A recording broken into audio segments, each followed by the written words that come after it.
channel, Fundamentals First, where I'm just gonna be covering some like basic topics in the stock market, just mostly stuff about fundamentals. I mean, it has the most depth to it, and just yeah, stuff that's helped me in my journey in investing, which has been a long and tedious one, right?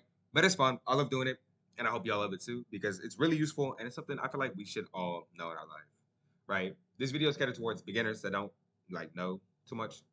I mean, if you know like what a PG ratio is, right? It's this is something. It's a really good indicator of a company's growth in the future, in my humble opinion. I use it for that a lot.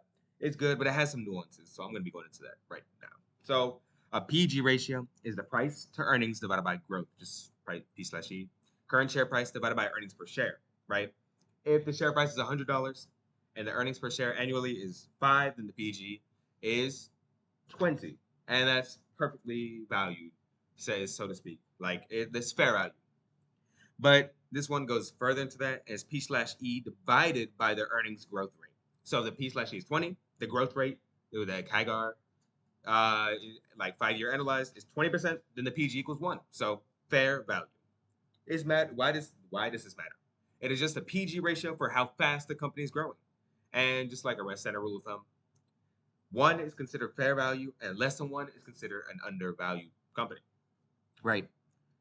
So let's take this into an actual example. Yahoo Finance. I love Yahoo Finance. Like probably my favorite platform for looking at stuff. There's a lot out there, but I like this because it has everything in an easy format and it combines everything. If you have like Yahoo Mail, if you have like everything in one ecosystem. Well, let's get off topic.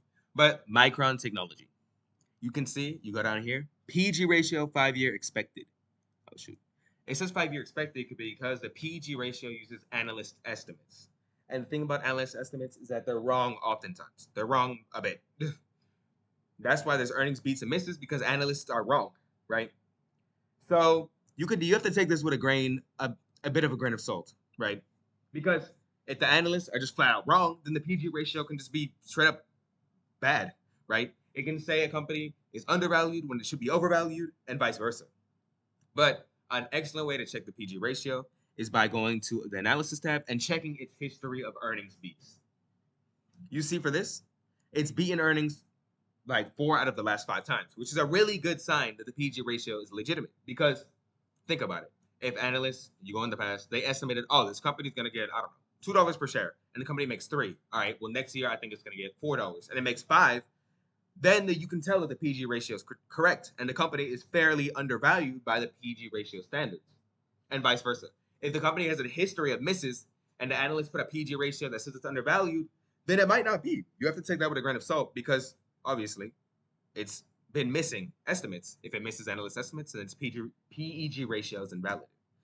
Let's look at another example. Let's go to Millicom International. It's a telecom company in South America.